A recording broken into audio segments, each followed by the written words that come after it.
और देश का मान्यता बढ़े, देश का मान मर्यादा बढ़े। आप जैसे पर्सनालिटी जीतती है,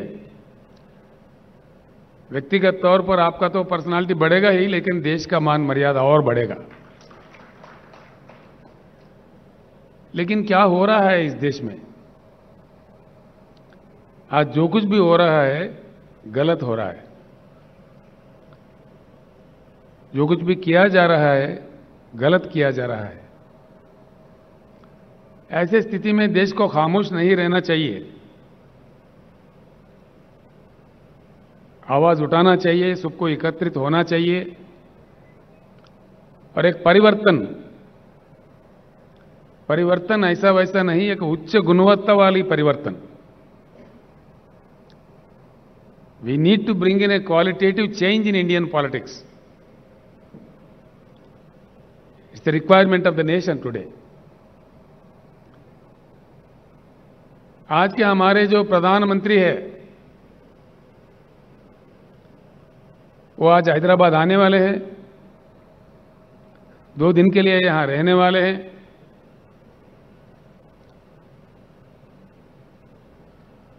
गला फाड़ फाड़ के हमारे खिलाफ बोलने वाले हैं। कोई बात नहीं, लोकतंत्र है, जो जिसके समझ में आए बोले, जो जिसको कहना है कहे। यही हमारा लोकतंत्र का मान्यता है। हम इतना ही कहना चाहेंगे, माननीय प्रधानमंत्री जी, जिस प्रकार से आप विपक्षी दलों के नेताओं पे गला फाड़ फाड़ के गलत आरोप लगाते हैं,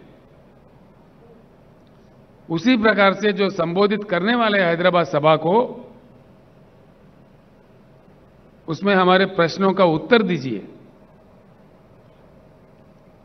ये मांग आज आपसे देश कर रहा है। प्रधानमंत्री जी,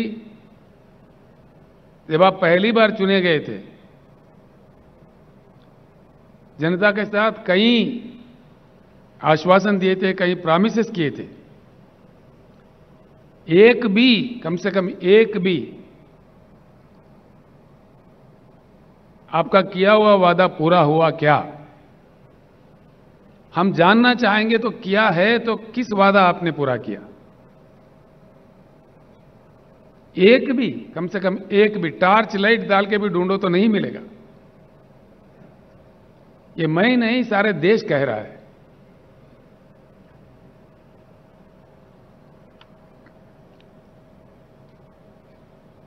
आप समझते हैं आपसे बड़ा बुद्धिशाली कोई है ही नहीं।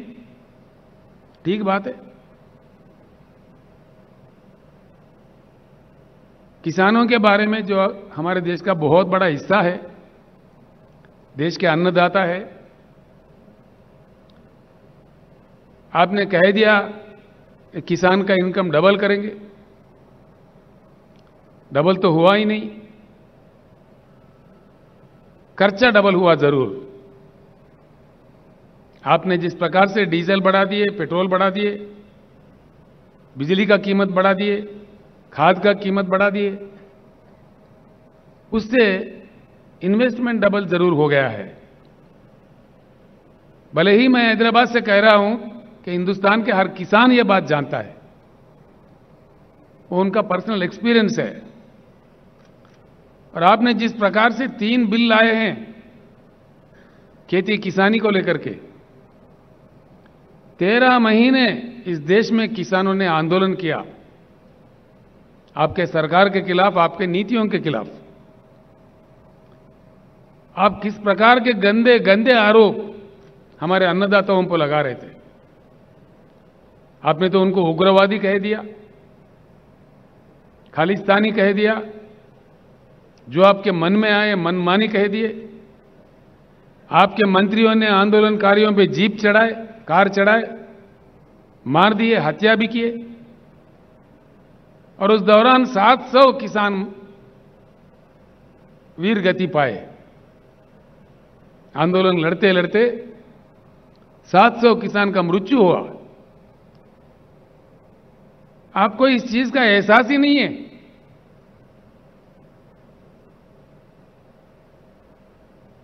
कोई दया नहीं है।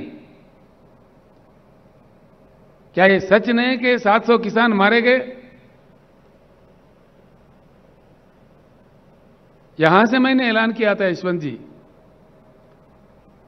आंदोलन के दौरान जिन किसान भाइयों ने अपनी जान गंवाई है उनको तो हम लौटा नहीं सकते, लेकिन उन परिवारों के देखभाल के लिए तेलंगाना सरकार की ओर से हमने 3-3 लाख रुपए हर घर में देने का घोषणा किया। और हाल ही में मैंने पंजाब सरकार के सहयोग से चंडीगढ़ तक जाके वहां किसानों के हाथ वो चेक दे दिए। इसके भी हमारे प्रधानमंत्री, हमारे भाजपा के नेता मजाक उड़ा रहे थे, आप तो देते ही नहीं, कम से कम जो देने वाले हैं उनका मजाक भी उड़ाते हैं, ये आपका राज है, ये आपका नीति है। इस प्रकार का सरकार आप चला रहे हैं इस देश में। दोस्तों, ये सोचने की बात है, जिस प्रकार के बातें माननीय प्रधानमंत्री कह रहे थे, माननीय कृषि मंत्री कह रहे थे, भाजपा के वरिष्ठ नेता लोग कह रहे थे, किसानों का जिस प्रकार अपमानित कर रहे थे, आखिरकार हुआ क्या? अगर आप सही थे, अगर आपके बनाए हुए कानून सही थे,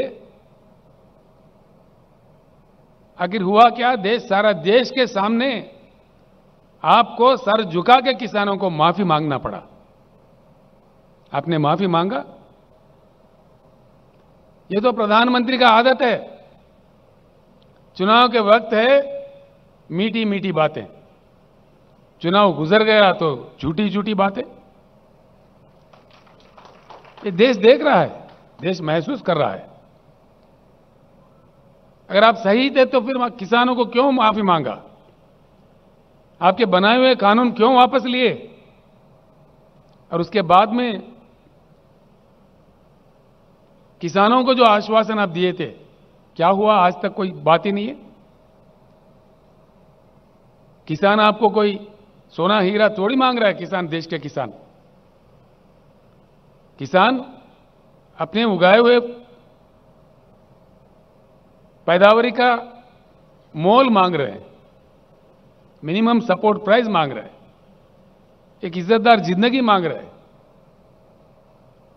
जिस प्रकार से आप पूंजीपतियों का एनपीएस का कर्जा उतारते हो लाखों करोड़ देके, वो नहीं मांग रहे किसान। किसान मांग रहे तो अपने हक मांग रहे, अपने पैदावारी का दाम मांग रहे, वो भी देने का क्षमता आपके पास नहीं है। आप आवाज ऊंचा करके, बात करके, जो मन में आए कह के आप कहते जाओ, आगे ये नहीं चलने वाला है इस देश में। किसी भी एक वायदा, किसी भी एक प्रॉमिस आपने फुलफिल नहीं किया।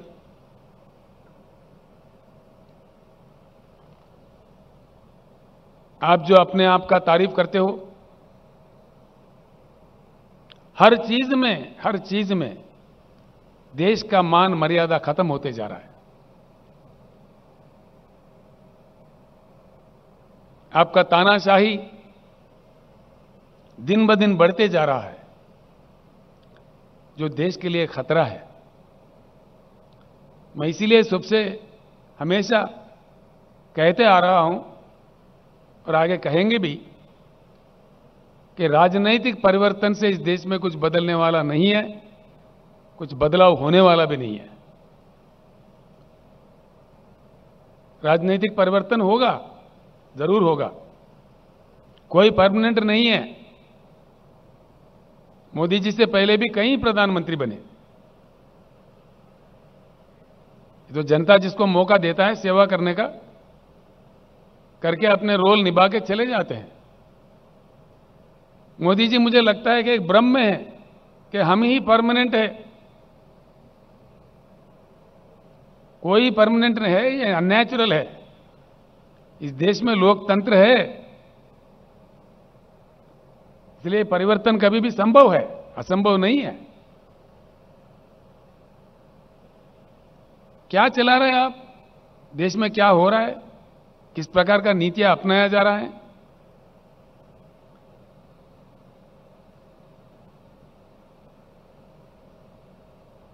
हर हालत से हिंदुस्तान बेहाल होते जा रहा है।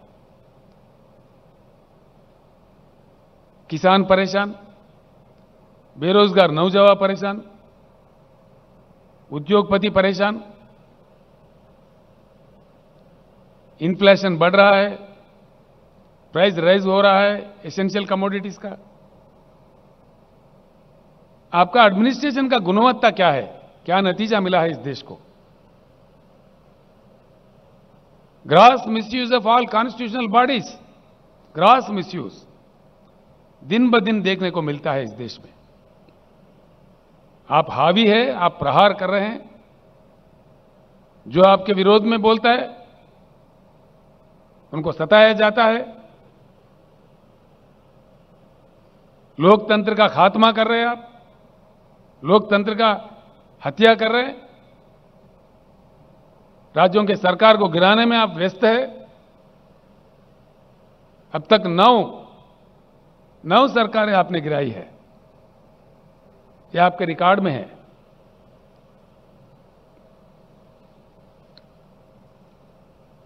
इसका नतीजा क्या हो रहा है? किसी भी तरफ देखो बेहाल हिंदुस्तान। किसान परेशान, जवान परेशान, नौजवान बेरोजगार परेशान, उद्योगपति परेशान। कौन खुश है आपके सरकार से? सिवाय आपके भाषणबाजी के, सिवाय आपके झूठे प्रचार के, आपके अखबारी विज्ञापन से कौन खुश है? हकीकत जानने की कोशिश कीजिए। मैं आपसे मांग करता हूं, माननीय प्रधानमंत्री जी, भाइयों, मैं आपको एक बात जरूर बताना चाहूंगा। नरेंद्र मोदी जी 15वां प्रधानमंत्री है इस देश का। He is the 15th prime minister of India. इनसे पहले 14 प्रधानमंत्री और बने थे। किसी के कालखंड में भी, किसी के भी कालखंड में देश का मान मर्यादा इतना नहीं गिरा जितना आपके कालखंड में गिर रहा है। प्रधानमंत्री जी, आपके नारा है भाषण शुरू करने से पहले भारत माता की जय। अगर आपके नारा में सही दम है, आपके रगों में बहता हुआ खून में एक बूंद में भी ईमानदारी है, सच्चाई है, तो एक बात मैं सवाल कर रहा हूं, उसका उत्तर दीजिए। कल के सभा में देश के सामने बताइए कि आपके खिलाफ किस प्रकार का जन आंदोलन चल रहा है श्रीलंका देश में, क्यों चल रहा है? आपने श्रीलंका जाके प्रधानमंत्री का रोल नहीं निभाया, बल्कि एक छोटा सा व्यापारी का सेल्समैन बन गए थे आप, देश का अपमान किए।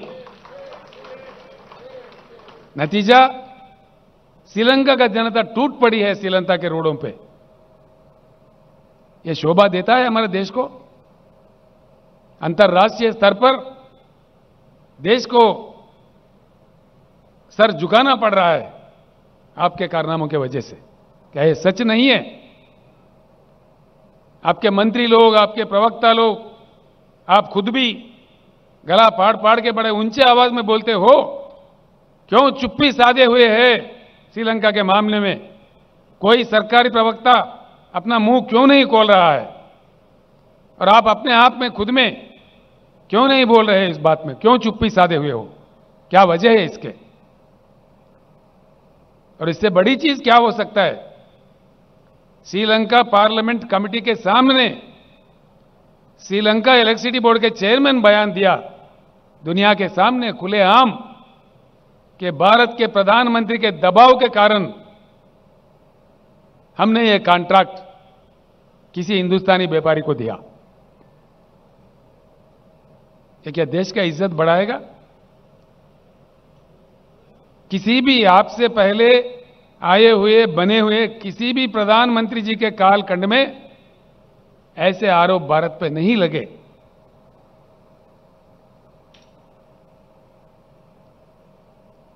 भले ही आप खामोश हो, हम खामोश नहीं बैठेंगे। हम जरूर लड़ते रहेंगे। व्यक्तिगत रूप से मुझे भी नरेंद्र मोदी से कोई लेना देना कुछ नहीं है। आपके जो पॉलिसीज है, जो किसान विरोधी, जनता विरोधी, लोकतंत्र विरोधी, तानाशाही पॉलिसीज जो है, जिस प्रकार का जुल्म, सरकारी संस्थाओं का दुरुपयोग आप कर रहे हैं, उसके विरोध में हम बात करेंगे।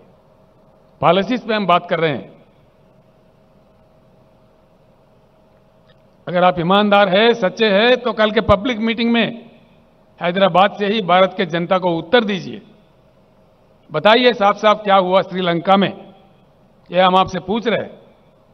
वरना हम आपको दोषी मानेंगे, बिल्कुल दोष देंगे आपको।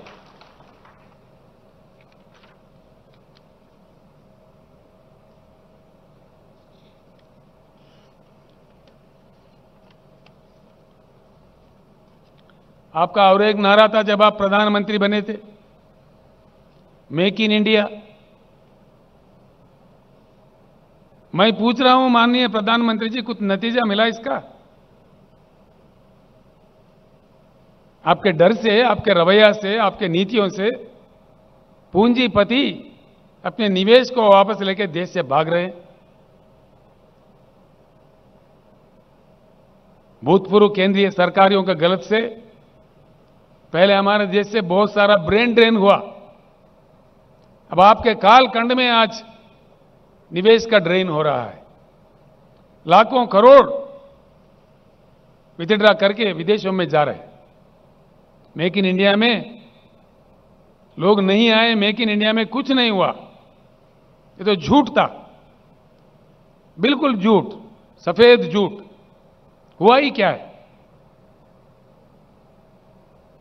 कल के भाषण में बताइए क्या हुआ मेक इन इंडिया से? कुछ आया देश में या कुछ गया? कितने भारी उद्योग चले गए,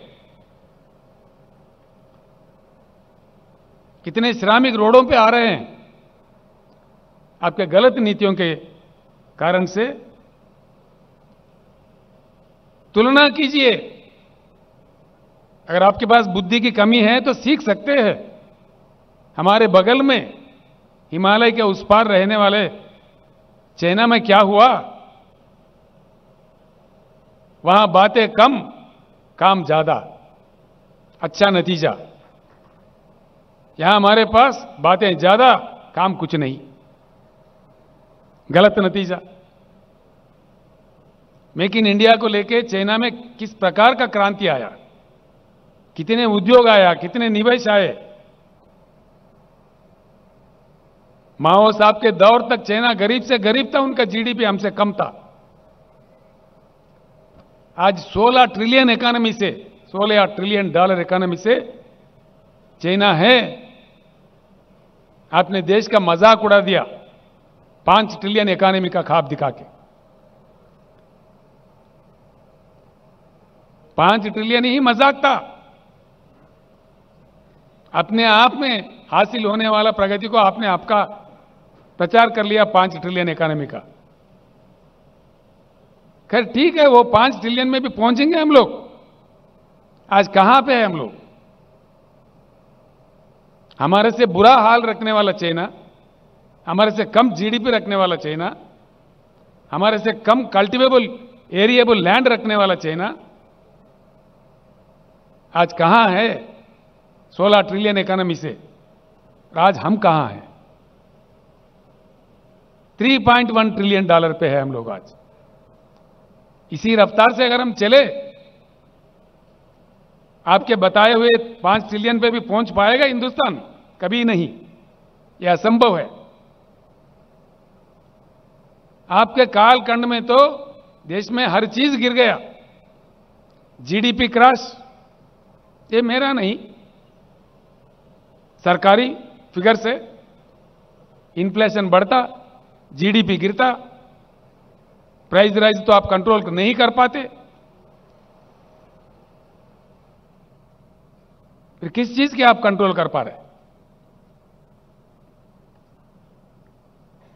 लाखों करोड़ों श्रमिक जो उद्योगों में काम करके के अपने जीवन बिताते, वो बेहाल है, परेशान है, मजबूर है,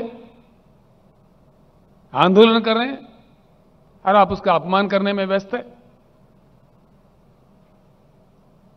मोदी जी, मैं एक बात पूछता हूं,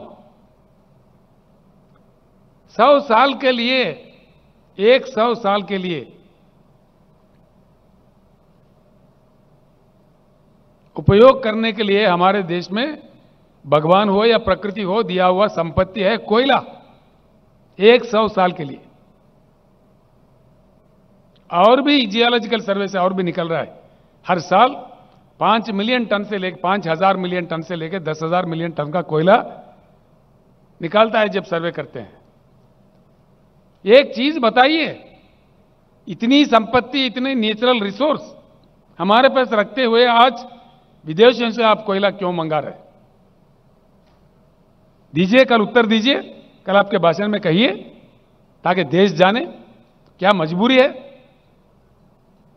आप मजबूर है आपके साहूकारों को हेल्प करने में।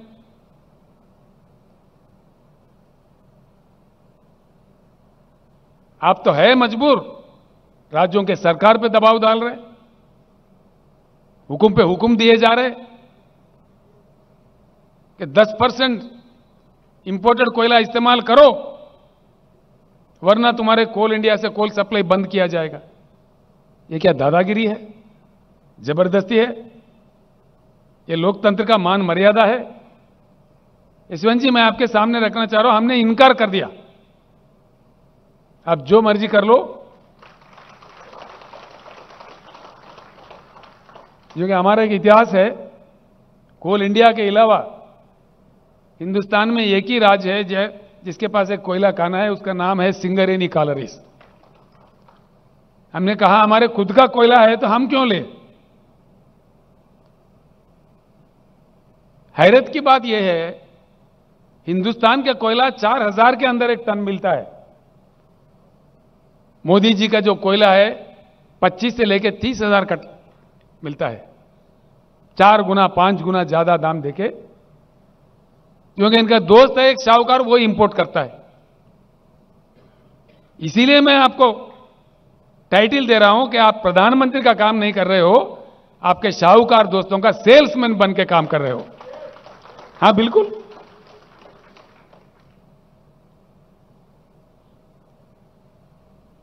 हम आपका कोई व्यक्तिगत निंदा नहीं कर रही है, आपका जो कोयला इंपोर्ट पॉलिसी है उस पे हम आपको दोषी ठहरा रहे हैं। अगर आप दोषी नहीं है, आप सही है, तो कल उत्तर दीजिए। कल के आम सभा जो बड़े हिंदुस्तान के आपका सारा फौज उतार के आप आयोजित कर रहे हो, खुशी की बात है, कीजिए, हमें उससे कोई एतराज नहीं है। लेकिन उस सभा के दौरान जो आपका भाषण होगा, जो सवाल आज हम खड़े कर रहे हैं देश के जनता के तरफ से, इनका उत्तर हम आपसे चाह रहे हैं, क्लैरिफिकेशन हम चाह रहे हैं। अगर आप निर्दोष हो तो बताइए, देश के सामने रखिए।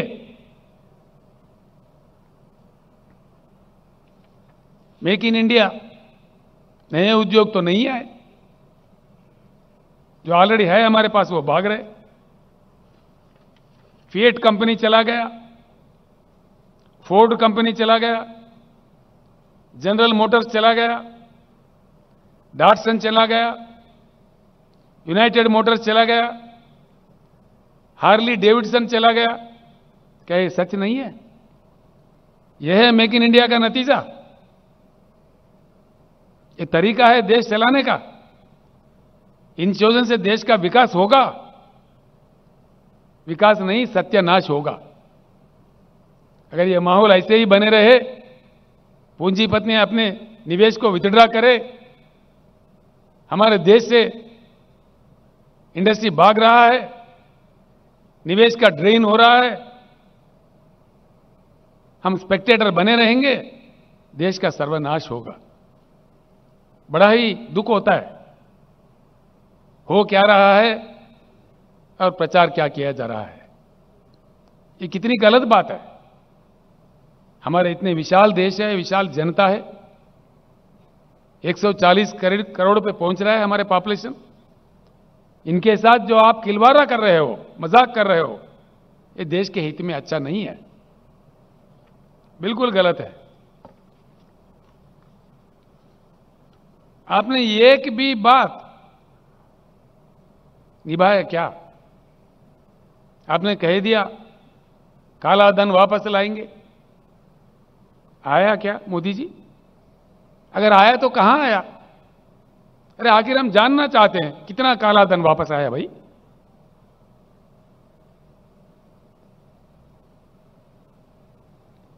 सर झुक जाता है शर्म से।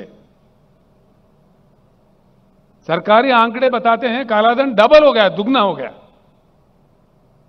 कालाधन कंट्रोल नहीं हुआ लेकिन डबल हुआ।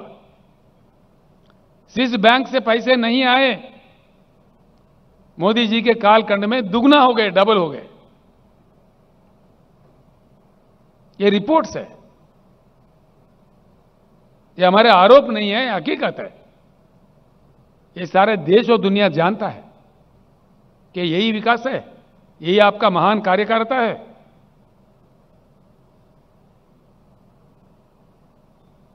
एक भी वादा, कम से कम एक, भाइयों बहनों 2022 तक कोई आदमी, कोई कुटुंब ऐसा नहीं रहेगा कि जिसके पास मकान नहीं हो। दिया?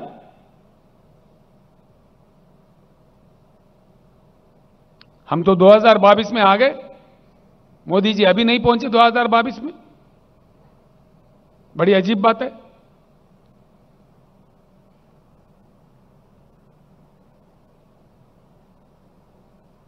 भ्रष्टाचार मुक्त भारत, मोदी जी का एक पॉपुलर नारा, मैं ना खाऊंगा ना खाने दूंगा। आप तो इतना खा गए, इतना खिला रहे आपके शाहूकारों को, घोटाले लाखों करोड़ों में जा रहा है। हां, पूरा है, रखेंगे हम भी देश के जनता के सामने सही वक्त में, बिल्कुल है। किस किस देश से, किस किस आपका व्यापारियों का आपने सेल्समैन बन के काम किया, उसके पीछे कितने बड़े बड़े घोटाले हैं, देश जान चुका है मोदी जी। आप डरा धमका के कितनों की आवाज दबाओगे, कितनों को रोकोगे? भ्रष्टाचार बढ़ गया देश में, घोटाले बढ़ गए, बैंक के लुटेरे बढ़ गए, एनपीएस का लेवल इस कद में बढ़ा। मोदी जी आपसे पहले नॉन परफॉर्मिंग अकाउंट्स का जो गिनती है वो सिर्फ 4-5 लाख करोड़ में थे। आज एनपीएस का क्या दर है? 20 लाख करोड़। ये है विकास मोदी जी। इस तोहफा दिया आपने देश को, क्या ये भी गलत है? हम जो कह रहे हैं सच कह रहे हैं, आप ही के बताए हुए आंकड़े कह रहे हैं, ये हमारे आंकड़े नहीं है। These figures are not mine. This figure has been given by the Honorable Finance Minister of India as an answer to the question in the Parliament. The rate of NPS in India today is about 18.6 lakh crores. पता नहीं उसके बाद में और कितने बढ़े। This is the reply by the Honorable Finance Minister of India. यह आपके गतिशील विकासशील नीतियों का नतीजा है क्या? किस चीज का यह नतीजा है? आपके गलत कारनामों से, गलत उसूलों से, गलत फैसलों से देश का मान मर्यादा गिर रहा है, जीवन प्रमाण गिर रहा है, लोगों में आक्रोश बढ़ रहा है। ये सच है। 15 लाख देंगे, हर किसी के खाते में आ जाएंगे। 15 पैसे नहीं है। लोग इंतजार कर रहे हैं, कभी कह रहे मोदी जी हम तो आपको वोट देते रहेंगे 15 लाख जब तक हमारे खाते में नहीं है। आशा है कि आप देंगे। कभी गा रहे हैं आपके गुणगान।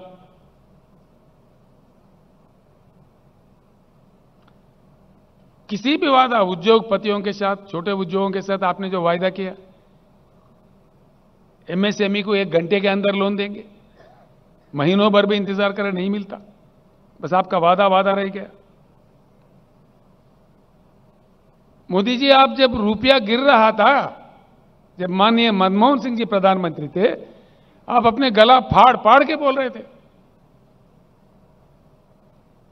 आज रुपये का वैल्यू क्या है, मैं पूछ रहा हूं आपसे, कल उत्तर दीजिए।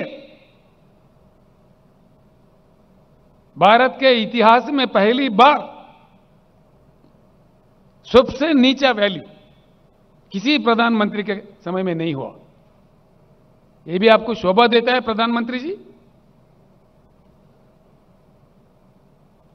79 रुपीस यूएस डॉलर के प्रति आज हमारा रुपये का वैल्यू है 79 रुपीस। अरे बाप रे, ये देश का हालत को बता रहे, आपका कितना महान एडमिनिस्ट्रेशन है, इसका ये नतीजा है। आप ही कह रहे थे, मैं जानना चाहता हूं भाई, नेपाल का रुपया नहीं गिरता, बांग्लादेश का नहीं गिरता, सिर्फ भारत का ही क्यों गिरता? हम जानना चाह रहे हैं मोदी जी, आज भारत का ही रुपया क्यों गिरता?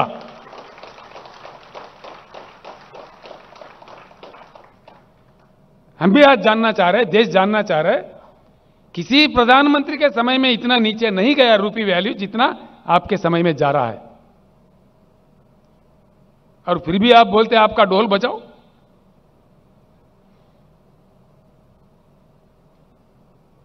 क्या यह सच्चाई नहीं है? अगर आप निर्दोष हो, इसका उत्तर दीजिए कल के सभा में, जनता को बताइए। हम खुलेआम पूछ रहे।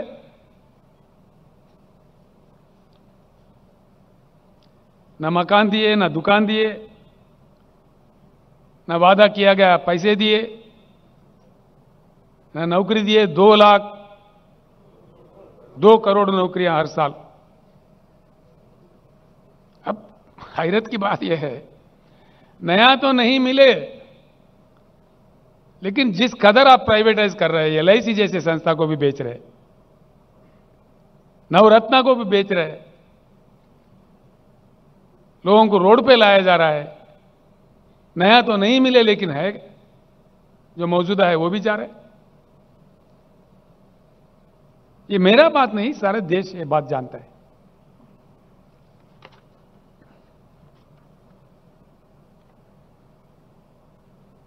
अब इतनी बड़ी लिस्ट है जो पढ़ के मुझे हमारे मसूनाचारी साहब ने लिख के दिया। मैंने बोला, चारी साहब कुछ बांट दीजिए, यशवंत जी आ रहे हैं, सभा है। अब इसको पढ़ दूं तो और 2 घंटे लगेगा। पढ़ना चाहिए, बाद में पढ़ेंगे, बहुत समय है। मोदी जी, आपका कालखंड में इतनी खूब, एक भी काम आप कामयाब नहीं रहे। एक भी काम। आप अपने आप को रिव्यू कीजिए एक बार, मन से इंट्रोस्पेक्ट कीजिए, क्या हो रहा है। गंगा जी को बहुत पवित्र मानते हैं हम लोग। गंगा जी का पानी पूजा पाठ में हम इस्तेमाल करते हैं। इतनी पवित्रता, इतनी मान्यता। गंगा जी में अपने बुजुर्गों का अस्थि निमज्जन करते हैं हम लोग। हां, इस बात में मोदी जी का एक बहुत बड़ा विकास इन्होंने किया है। पवित्र गंगा में इन्होंने अस्थि नहीं बल्कि मानव शरीर को ही बहा दिया। शव बहे, हजारों के तादाद में शव बहे। कोरोना कंट्रोल में पूरी तरह से आप फेल्यूर हो गए। लाखों लोगों का मृत्यु का आप कारण बने। सडनली जो ओवरनाइट आपने लॉकडाउन अनाउंस किया, आजादी के बाद the largest trauma faced by the Indian polity, you made the people, lakhs of people, crores of people to walk on the roads. दुख होता है। जो वीडियो कॉन्फ्रेंसेस कोरोना का समय में ये कर रहे थे, मैंने सुझाव दिया था, यशवंत जी, बड़ा दुख होता है। मैंने कहा भाई ट्रेन तो दे दो, कम से कम उनको भेज देते हैं, ट्रेन चालू करो। शर्म की बात तो यह है,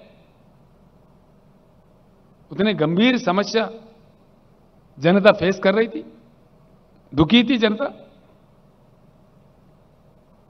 मोदी जी कहता फ्री ट्रेन नहीं देंगे। यशवंत साहब, आप जिस राज्य से आते हैं वहां का भाई बंधु हमारे पास कई इलाकों में काम करते हैं।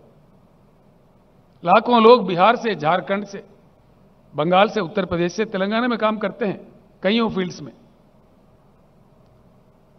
मैंने उन लोगों को आश्वासन दिया, भाई मोदी साहब नहीं दिए, लेकिन हम है, तेलंगाना राज्य की सरकार है, हम आप लोगों को तेलंगाना राज्य के विकास के प्रतिनिधि मानते हैं। आपके पसीना से, आपके मेहनत से तेलंगाना का प्रगति बढ़ती है, तो इसीलिए हमने हमारे लोगों के साथ उनको मुफ्त राशन दिया, दवाई दिया, फ्री ट्रेन 178 ट्रेन तेलंगाना सरकार के ओर से बुक करके वो घर पहुंचे तक उनको हर चीज, वाटर बॉटल्स के साथ, खाने के साथ, उनके जेब में 1,000 रुपए देके हमने उसको विदा किया। ये है मोदी जी का नीति। देश के जनता के साथ केंद्र सरकार, देश के जनता के प्रति मोदी जी का ये प्रेम है। फ्री में ट्रेन भी अरेंज नहीं करते जब जनता दुखी है। करोड़ों जनता, एक दो नहीं, करोड़ों में।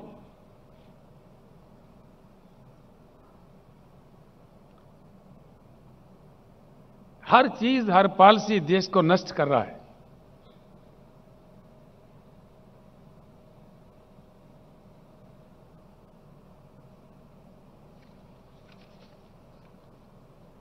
इंटरनेशनल इंडेक्सेस है, हर इंडेक्स में गिरावट,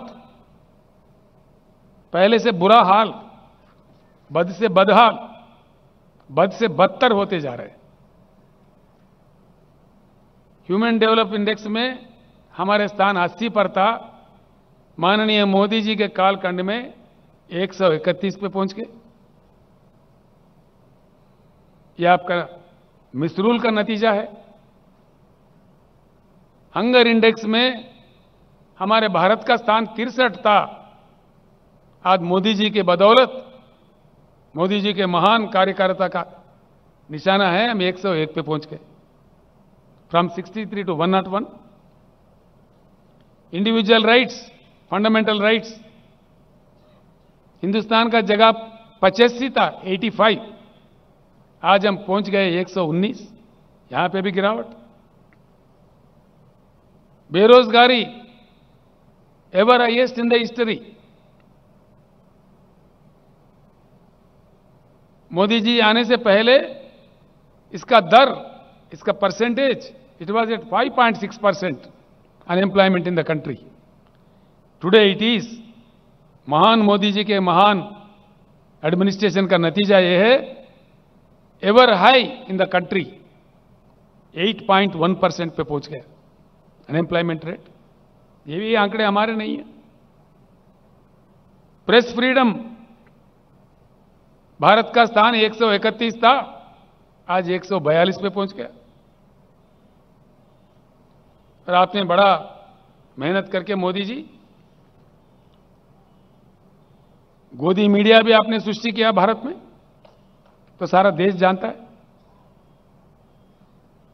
हैप्पीनेस इंडेक्स 111 हमारा स्थान था, मोदी जी के प्रभाव से 136 पे पहुंच गया। एनवायरमेंटल इंडेक्स में 180 देशों को गिना गया था, हमारा नंबर 180 आ गया। बॉटम कंट्री, ये हमारा देश का हालत है। ये आपका कार्यकारिता है। आपने जिस प्रकार का मजाक उड़ाया देश का, देश के जनता का, जिस प्रकार का गिरावटें देखने को मिल रहा है राष्ट्रीय स्तर पर, अंतर्राष्ट्रीय स्तर पर, इससे हर चीज खराब होते जा रहा है। कईयों बातें हैं, एक तरफ ये है तो दूसरी तरफ आप क्या कर रहे हैं। successfully killing the democracy every day.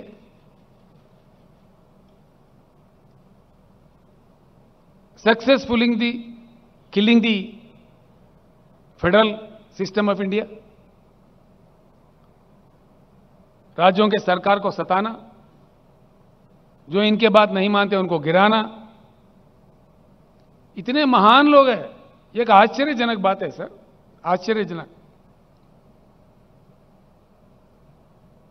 यहां महान केंद्रीय मंत्री है जो मोदी साहब के क्लासेस सुन के ट्रेंड है, बड़े महान मंत्री देख रहे, केंद्रीय मंत्री आज हैदराबाद में कह रहे, बड़ा आश्चर्य होता है साहब। यहां पे 119 एमएलए सीट है, जिनमें से हम और हमारे फ्रेंडली पार्टी मिलके 100 सीट हम जीत लिए थे। 88 तो हम जीते थे, 95 सीट्स हम जीते थे, 3/4 मेजॉरिटी। उसके बाद में हमारी संख्या बढ़ी, आज टीआरएस के एमएलए है 103, 104, और हमारे एक फ्रेंडली पार्टी है उनके एमएलए 7।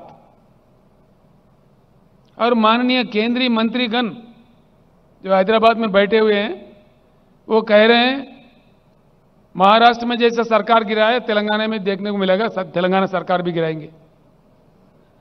ठीक बात है, गिराइए।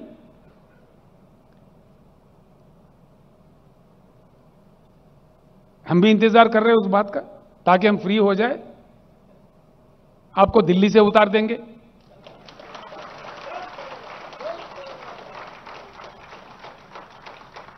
हमेशा हमेशा क्रांति का रास्ता क्राइसिस से ही बनता है। तेलंगाना एक ऐसा समाज है यशवंत जी, 60 साल लड़के अपने अस्तित्व को, अपने गरिमा को बनाए रखने के लिए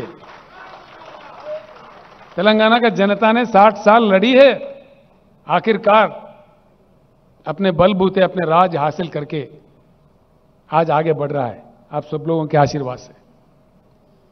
एक जंग और लड़नी पड़े, तेलंगाना कभी पीछे नहीं हटेगा। दूसरी तरफ भारत का अपमान इस कदर हो रहा है अंतर्राष्ट्रीय स्तर पर, जिससे हमें बहुत बड़ी चिंता है। करोड़ों लोग, हमारे लोग बाहर अपना जिंदगी जीते हैं, छोटा मोटा बड़ा कुछ ना कुछ नौकरी, करोड़ों, कई करोड़ है। जिस प्रकार का द्वेष, विद्वेष, डिवीजन, हेट्रेड, युवाओं का सोच विचार को आप पोल्यूट कर रहे हैं, यह देश के लिए अच्छा है मोदी जी? मैं कह रहा हूं, हमारा इतिहास है, हमारे परंपरा है, हमारा देश का गरिमा है,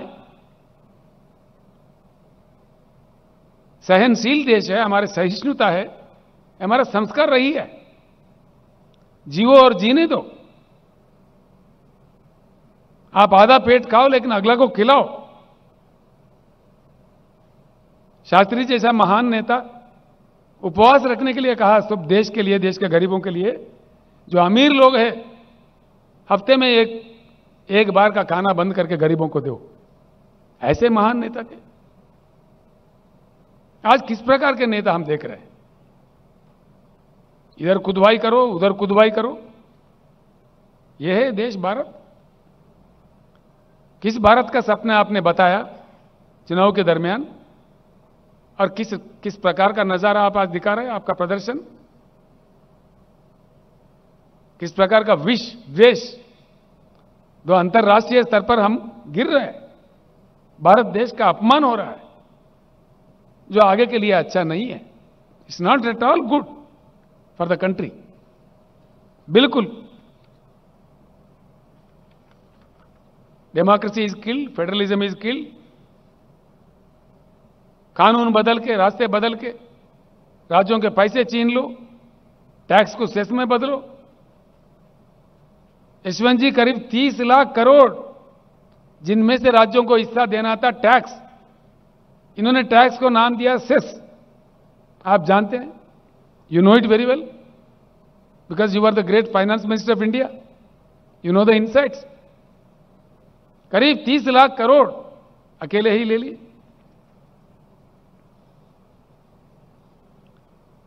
हैरत तो इस बात की है, जिनको पूरे देश ने मान्यता दी है और विदेशों में भी, जब हम जाते हैं किसी विदेश में, कहीं गए किसी जगह, भाई आप कहां से हो? I am from India. अच्छा, you are from Gandhi's place, mister Gandhi's place, the great peace messenger mister Gandhi, the messenger of non violence, the father of the nation.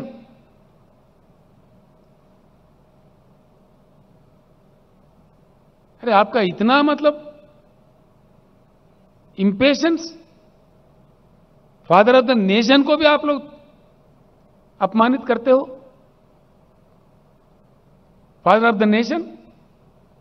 Swachh Bharat mission में गांधी जी का ऐनक लगाते, गांधी जी के समाज पे आप नाटक करते, प्रदर्शन, और आपके लोग गांधी जी का कितना अपमान करते हैं हर दिन। इस चीज के बारे में क्या मोदी जी आपको मालूमात नहीं है कि आप इतने दुर्बल प्रधानमंत्री हैं, कमजोर प्रधानमंत्री, इनको कंट्रोल नहीं कर पाते? गांधी जी को हमारे देश में हमारे देशवासी अपमानित करे, ये अपने आप को अंतर्राष्ट्रीय स्तर पर सर झुकाने की बात है, भारत के गरिमा को कम करने की बात है। ये भारत के इज्जत को बढ़ावा नहीं देगा। क्या कहेंगे दुनिया हमको? बाहर देशों में क्या कहेंगे लोग हमको? हमारे, जिनको हमने जाति पिता, जो फादर ऑफ द नेशन कहा, हम खुद उनके अपमान करें तो अंतर्राष्ट्रीय स्तर पर भारत का गरिमा क्या होगा? इतना भी आपके पास इंफॉर्मेशन नहीं है मोदी जी? आप अंदर से उचका रहे हो, बाहर नाटक कर रहे हो। देश जान गया आप क्या है।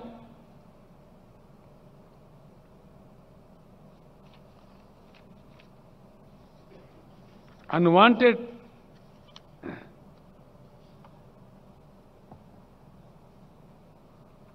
और आपके नीति देखिए, किसी भी प्रधानमंत्री के समय जब सारा दुनिया पार्लियामेंट्री डेमोक्रेसी अडॉप्ट किया है, चुनाव की प्रक्रिया को लेकर चला रहे, हमारे जैसे कई देश हैं जहां चुनाव के जरिए सरकारों को चुने जाते हैं। तो किसी भी प्रधानमंत्री कभी भी यह गलती नहीं करे कि दूसरे देशों के चुनाव के संदर्भ में हम दखल अंदाजी ना दे। पता नहीं कौन जीतेगा कौन हारेगा। जब दुनिया के साथ जीना है, हर देश के साथ हमारे संबंध अच्छे रखने पड़ते हैं। It's a dire necessity of the country to keep good relations with all the nations. Modi ji की महानता यह है, उनका बुद्धि देखिए, कुशलता। ये गए ह्यूस्टन में, अमेरिका में, अमेरिका अध्यक्ष का लड़ाई लड़ने के, और कह दिया वहां पे, अब की बार ट्रंप सरकार। अब ट्रंप गया गंगा में, तो भारत कहां जाए? ये नीति है। ये जो काम आपने किया, जान के किया या अनजाने में किया मोदी जी? कोई देश का प्रधानमंत्री ऐसे करेगा कभी भी? आप क्या समझे अमेरिका अध्यक्ष चुनाव को? अहमदाबाद म्युनिसिपल कॉर्पोरेशन इलेक्शन समझा? कोई जिम्मेदारी थी जब आप ये बात कह रहे थे? इतना बड़ा देश का क्या कर रहे थे आप? मजाक उड़ा रहे थे आप। ये है जी इनकी नीति।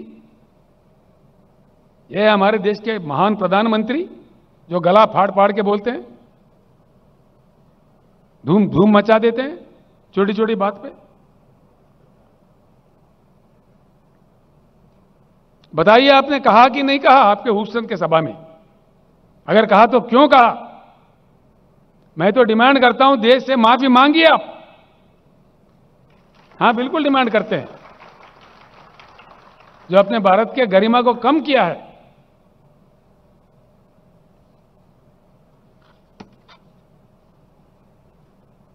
क्योंकि देश को आज सर झुकाना पड़ रहा है।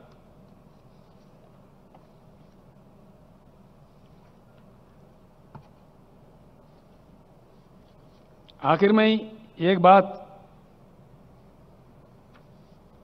कह के अपने शब्द खत्म करूंगा। मोदी जी भगवान है ये मान रहे लोग, ठीक बात है। जो कि अच्छे इंसान को इंसान ही बने रहना चाहिए, भगवान कभी बनना नहीं चाहिए। इंसान को ऐसे ख्वाब कब दिखने लगते हैं? अपने अहंकार जब सर पे आ जाता है, तभी ऐसे बातें, ऐसे विकृत, एक मनोवैज्ञानिक विकृति है। मोदी जी एक बात का उत्तर दीजिए, जरूर हम मांग करेंगे। What is the greatness of mister Narendra Modi? आपको जनता ने जो मैंडेट दिया 10 साल का 2 बार चुन के, आपने 8वां साल का भी बजट पेश कर दिया, यानी 80% आपका कालखंड का समय खत्म हुआ और आपने बता दिया कि आप में कितनी क्षमता है। You have exhibited your capability and your level of capability, your capability level is,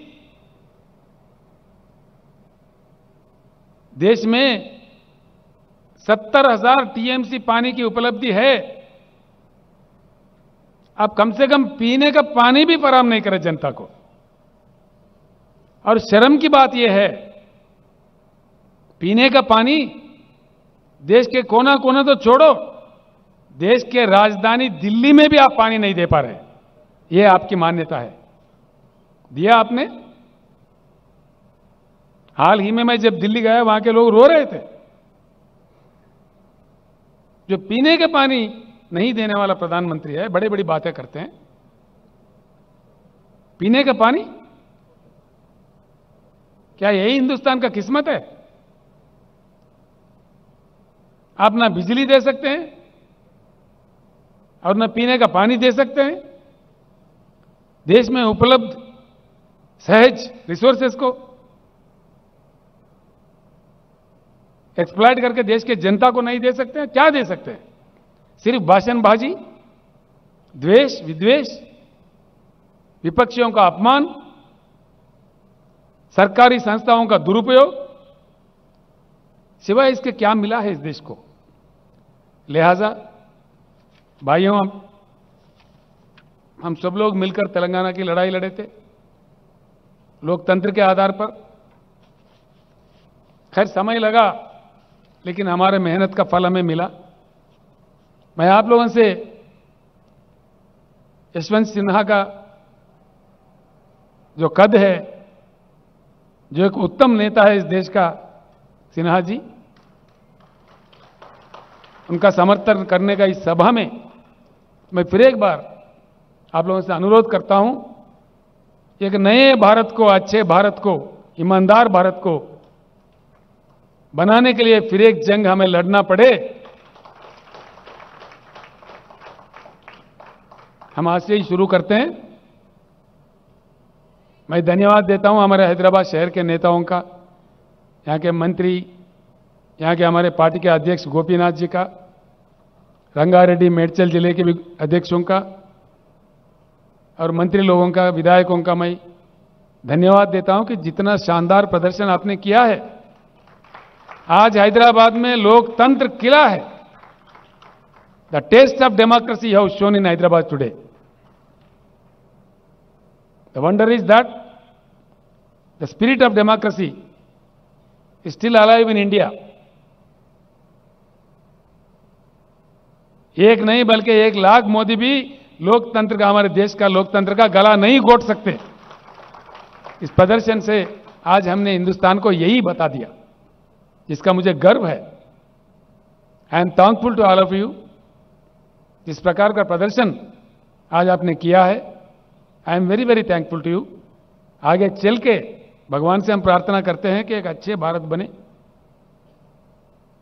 उज्जवल भारत बने, महान सुहान भारत बने और देश के गरीबों का किस्मत खुले।